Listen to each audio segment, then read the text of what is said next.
اور اس میں گریجولی حالات خراب ہوتے گئے پھر 10 سال ہم نے بیئر کیا, کوشش کیا کہ یار چیزیں بدل جائیں گی, حالات ٹھیک ہو جائیں گے یہ وہ, لیکن things going wrong way. Ultimately پھر یہ ہوا کہ آئی ہیو ٹو ڈیورس. اچھا ان حالات میں کیا کیا ہوا اصل بیسیکلی؟ کئی دفعہ جیسے میں آن جاب رہا ہوں, میرا اپنا سارا میرا جتنا کریئر ہے میں نے سارا بتایا کورٹ میں بھی. انہوں نے میرے پہ ایلیگیشن جو لگائے چارج میں کہ جی پہلا تو یہ لگایا کہ میں نے اپنی بیٹی بھیج دی ہے اپنی بڑی بہن کو اور وہ اس کو باہر لے جائے گی اور یہ وہ. تو ہائی کورٹ ہم گئے, ہائی کورٹ سے بیلف ہوا, ہم نے جا کے ہائی کورٹ میں پیش ہوئے. انہوں نے کہا جی کہ نہیں بیٹی وہاں پہ ہائی کورٹ کے جج نے مجھے دی, انہوں نے کہا جی کہ نہیں بیٹی کو آپ رکھیں, بیٹے کو اسی بیٹے کو جو آج لے کے آئے ہوئے تھے اس کو اسکول میں داخل کروائیے اور جو ہے یہ ماں جو ہے بچوں کو اسکول ٹائم کے بعد مل لیا کرے, بیٹی آپ کے پاس رہے بیٹا ان کے پاس رہے. ہم نے کہا ٹھیک ہے. میں نے اسکول میں بیٹے کا ایڈمیشن بھی کروایا, سارا کچھ کروایا, پیسے وغیرہ بھی دیے. یہ لوگ اس کو اسکول نہیں لے کے آتے تھے تو اسکول کے بار بار نوٹس آتے تھے, وہ میں نے کورٹ میں پیش کیے, سارا کچھ کیا, لیکن ان لوگوں نے کوئی کسی چیز کا وہ نہیں کیا. ہم نے کورٹ میں کنٹمپٹ بھی کی, اس میں بھی یہ لوگ آئے. پھر جب فیملی کورٹس میں میٹر آیا تو یہاں پہ ہم آئے. یہاں پہ میں لیڈی جج کو ان پرسنلی ملا. میں نے ان کو کہا کہ ڈیسیجن سے پہلے دیر آر سرٹن تھنگس جو میں چاہتا ہوں کہ میں پبلکلی ایڈریس نہیں کر سکتا, آپ مجھے اور میری وائف کو تھوڑا ٹائم دیجیے, ہم آپ سے ان پرسن مل کے بات کریں گے. ان سے میں نے بات کی, ان کو سارا میں نے اپنا بتایا کہ یہ ولات ہیں, یہ کانسیکوینس ہیں, ان کی وجہ سے میں اپنی جو ہے ہماری ڈیورس ہوئی ہے. تو میں چاہتا ہوں کہ بیٹی میرے پاس رہے, بیٹا بھی میرے پاس رہے, ہم ان کو اچھے طریقے سے لوک آؤٹ کریں. یہ جب ملنا چاہیں جیسے کرنا چاہیں جو بھی کورٹ ڈیسائڈ کریں, لیکن for the beneficial of the minor courts یہی دیکھتی ہیں. ٹھیک ہے, تو ہر کسی کو یہ لگتا ہے کہ میرے لیے فیور میں, تو میری کوشش یہ تھی کہ بچے میرے پاس رہیں. جو خرم صاحب آپ پر ایلیگیشنز آپ کی مسز نے لگائے, جی ہاں, ڈکیتی کے حوالے سے, چوری کے ہاں, حوالے ابھی آپ دیکھ لیں کہ اگر ڈکیت چور ہوں تو میں اس طرح پبلکلی کھڑے ہو کے آپ سے بات نہ کر رہا ہوں. ٹھیک ہے. دوسری بات یہ کہ میرا جتنا پروفیشنل کریئر ہے فرام 93 آنورڈ اسٹل آج تک I have a proper record کہ میں نے کس سن میں کتنی کہاں جاب کی, کیا سیلری اسٹرکچر تھا, سب کچھ کورٹ میں ہے اویلیبل ہے. آپ چاہیں تو لے کے اس کو چیک کر سکتے ہیں. بات یہ ہے کہ پھر انہوں نے کنٹمپٹ کی, مجھے بچوں سے ملنے کی پرمیشن ملی پہلی عید پہ. انہوں نے بچوں کو, میں کورٹ گیا ان کے گھر, انہوں نے کہا کہ جی وہ بچے شچے نہیں ہیں, وہ گئے ہوئے ہیں, یہ ہے وہ ہے. میں نے فون کال کیا, وہ فون کال ہم نے ٹیپ کیا, اسے پتہ لگا بچے گھر میں. وہ کورٹ میں نے پیش کیا, انہوں نے کہا جی کہ فون کے اس کی کوئی وہ نہیں ہے, یہ حیثیت نہیں فون کے اس کی ریکارڈ کی. پھر نیکسٹ ٹائم کورٹ کے آرڈر ہوئے تو میں نے بیلف کا آرڈر کیا, بیلف کورٹ کا ساتھ گیا, ان کے گھر گیا, انہوں نے بچہ دینے سے انکار کیا. انہوں نے وہاں پہ اس بیلف سے بدتمیزی کی. بیلف کا جو بیان ہے وہ بھی اسی کورٹ میں پیش ہے, کنٹمپٹ میں ہم آئے ہوئے ہیں کہ جی ہم لوگ گئے تھے, کورٹ کا بیلف کے ساتھ گیا تھا اور انہوں نے بچہ پھر بھی نہیں دیا, اسی سیم کورٹ میں ہے. اس کے بعد آج کنٹینیوسلی 1 سال ہو گیا ہوا ہے جب سے میں بیٹے کے لیے فائل کیا ہوا کیس. بچے سے 1 سال کے بعد ملے آپ؟ بیٹی سے میری کنٹینیوسلی ملاقات ہو رہی ہے. آج بیٹی کا جو ریئیکشن تھا یہ پہلی بار ہوا ہے, پچھلے 2.5 سال سے مجھے ملنے آ رہی ہے, لیکن کبھی ایسی کوئی بات نہیں ہے. بلکہ آج جج بھی پریشان تھی, وہ کہتی ہیں آپ تو بیٹا ہر ٹھیک طریقے سے ملتے ہیں, آج کیا ہوا ہے, آپ آج کیوں کر رہی ہو. وہ اس نے کہا جی کہ وہ اس کی ماں نے کہا کہ وہ اپنے بھائی کو دے کے رو رہی ہے. اب بھائی کو 1 سال ہو گیا, مجھے ہر ڈیٹ پہ آتے ہیں کوئی نہ کوئی بہانہ لے کے. آج 1 سال بعد لے کے آئے ہیں اس کو گھر سے, پش اپ کر کے لائے ہیں کہ تم نے جاتی وہاں پہ شاؤٹنگ کر دینی ہے, یہ کر دینا. ابھی میرے تو وہ بچے ہیں, میں جب بھی ڈیٹ میں بھی آتا ہوں تو میرے بچے جب آتے ہیں تو میں ان کو 15 منٹ ملتا ہوں, 20 منٹ ملتا ہوں. وہ میری بیٹی میں کہتی ہے میں نے آج جانا ہے, فلاں کام ہے, یہ ہے وہ ہے. مجھے پتا ہوتا ہے کہ اس کو پریشرائز کر کے لائے ہوئے ہیں, لیکن بات یہ کہ میں نے تو ان کی بیٹرمنٹ دیکھنی. مجھے یہ ہوتا ہے میں نے بیٹی کو مل لیا, پیار کر لیا, پوچھ لیا حال چال کیسا ہے, پڑھائی کیسی ہے, یہ ہے وہ ہے فلاں. اور مجھے یہ بتائیے کہ بون آف کنٹینشن میاں بیوی کے درمیان کیا تھی جس کی وجہ سے یہ سارے یہ چاہتی تھی جی کہ میں ابھی یہ چاہتی تھی کہ ہم علیحدہ سے رہیں. میں ڈیورنگلی بیچ میں 3 سال سعودی عربیہ بھی رہا ہوں. ٹھیک ہے, یہ میرے پاس بھی آئے, ویکیشنز پہ آئے, عمرہ شمرہ بھی کیا, سارا کچھ کیا. واپس بھی جب میں آیا, ابھی میرے پیرنٹس نہیں ہیں, یعنی کہ میرے فادر کی اس وقت ڈیتھ ہو چکی تھی, میں اور میری مدر تھے اور صرف ہم ایک گھر میں رہتے تھے.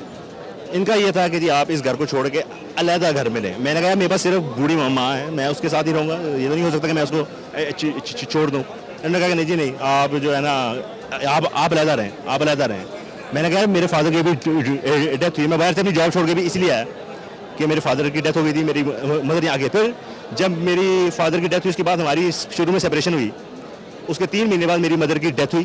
ان کی طرف سے کوئی بندہ بھی نہیں آیا, بلکہ انہوں نے میرے ریلیٹیوز کو کال کر کے کہا کہ جی اے مبارک کو خوروں کی ماں مر گئی.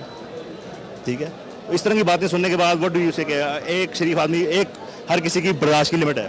10 سال از انف ٹائم, آئی تھنک 10 سال کسی کو ٹائم دینا از مور دین انف. اچھا خرم, انہوں نے یہ منازع آپ کی وائف نے آپ کے مطلب بہن پہ بھی ایلیگیشن لگایا کہ یہ بچے کو امریکہ لے کے جانا چاہتے ہیں. ابھی جس بہن کے ساتھ وہ آئی ہوئی تھی ان کی اپنی بھی کوئی اولاد نہیں ہے. اچھا, میری بہن کی بھی کوئی اولاد نہیں ہے. جب میرا بیٹا ہوا تو میری وائف نے ہی مجھے کہا کہ ہم یہ بیٹا آپ کی بہن کو دے دیتے ہیں. میں نے اپنی بہن سے کہا جی آپ یہ لے لیں, انہوں نے کہا کہ نہیں بیٹا بات یہ ہے کہ مجھے جو چیز اللہ میاں نے نہیں نہ دی میں اس پہ مجھے کوئی ریگریٹ نہیں, جو مجھے اللہ تعالیٰ نے اتنا کچھ دیا ہے نا میں اس کے لیے تھینکفل ہوں. تو تمہارے بچے بھی میری بچے ہیں اور تمہاری بھی جو ہر چیز ہے تمہارے بچے بھی, اور انہوں نے کہا تم میرے لیے بچوں کی طرح ہو, میرے بچے دور کی بات ہے, وہ میرے سے تقریباً 20 سال بڑی ہے, تو اس کے لیے میں ہی بچہ ہوں, اس کو بچوں کی اب کیا ضرورت ہے. تو انہوں نے اب حالانکہ چاہوں تو میں بھی یہ کہہ سکتا ہوں کہ جو بہن آج فائٹ کر رہی تھی ان کے بھی بچے نہیں ہیں, might be she is trying to get them, but یہ اللہ جانتا ہے بہتر کہ کیا ہے. اور تو آپ نے شادی کر لی ہے؟ میں نے کر لی, بالکل کر لی. جی تو دوستو یہ تھا آج کا کیس منزہ بنام خرم. دوستو خرم کون ہے؟ خرم ایک ماں کا بیٹا ہے, ایک بہن کا بھائی ہے, ایک شوہر ہے اور بچوں کا باپ ہے, جس نے اپنی بے اولاد بہن کی محبت میں اپنی اولاد گفٹ کرنا چاہی. مگر خرم یہ بھول گیا کہ اولاد کو گفٹ کرنے والی چیز نہیں ہوتی. وہ بے اولاد بہن بے اولادی کا درد لیے ہی دنیا سے چلی گئی, اور خرم کی ماں بھی کچھ عرصے کے بعد اللہ کو پیاری ہوئی. اور دوستو دوسری طرف منزہ ہے. منزہ کیا ہے؟ منزہ ایک ماں ہے, ایک کریٹر ہے جس نے بچوں کو جنم دیا ہے, اور کوئی بھی کریٹر اپنی کریشن میں مداخلت پسند نہیں کرتی. اس کیس میں آپ نے دیکھا کہ منزہ اور خرم ایک دوسرے پر الزامات کی بوچھاڑ کر رہے ہیں. منزہ کا موقف جو بھی تھا, خرم کا موقف جو بھی تھا, ان سے ان کا گھریلو یونٹ تو ٹوٹ گیا اور رہ گئی اولاد, تو وہ دو حصوں میں بٹ کے رہ گئی. اور جب تک یہ اولاد بالغ نہیں ہو جاتی دوستو یوں ہی عدالتوں میں سر عام کھینچا تانی چلتی رہے گی. اور آپ دیکھتے ہیں کہ جن ایشوز پر ان کے درمیان جھگڑا ہوا تھا, وہ جھگڑا کیا تھا؟ وہ جھگڑا یہ تھا کہ خرم اپنی اولاد اپنی بے اولاد بہن کو دینا چاہتا تھا, جہاں سے یہ جھگڑا شروع ہو گیا. میرے ساتھ چغتائی صاحب کھڑے ہیں, میں ان سے یہ پوچھتا ہوں کہ ایسی اولاد جب آپ کسی کو گفٹ کرتے ہیں یا دیتے ہیں, اپنے بہن کو, بھائی کو یا کسی کو بھی, اس کا اسلام میں سٹیٹس کیا ہے اور اس کا لیگل سٹیٹس کیا ہے؟ جی چغتائی صاحب. السلام علیکم ورحمۃ اللہ. اس میں سادہ سا سوال جو سر نے پٹ کیا ہے کہ کسی کو اگر اڈاپٹ کرنا ہو, منہ بلا بیٹا یا بیٹی بنانا ہو, تو اس کا کیا پروسیجر ہے. اس کا ایک پروسیجر جو بنیادی طور پہ اسلام بتاتا ہے وہ یہ ہے کہ اڈاپشن جو ہے وہ انڈر دی اسلامک لا ناجائز ہے, پروہیبٹڈ ہے. لیکن اسی کے ساتھ ساتھ آپ صلی اللہ علیہ وآلہ وسلم نے بینگ ناٹ بایولوجیکل فادر ایک صاحب کو باقاعدہ سنت کے طور پہ بیٹا بنائے رکھا, اور اس نے اپنے باپ سے زیادہ آپ صلی اللہ علیہ وسلم کی خدمت کی. اور یہاں پر بھی یہ لا موجود ہے کہ گارڈین کورٹ میں میاں بیوی دونوں آ کر کے اگر بیان دے دیں تو کسی کو بھی اس کا جو لیگل گارڈین ہے وہ مقرر کیا جا سکتا ہے. جو لیگل گارڈین ہوتا ہے اس کے اختیارات ماں اور باپ دونوں کے ایٹ اے ٹائم ہوتے ہیں.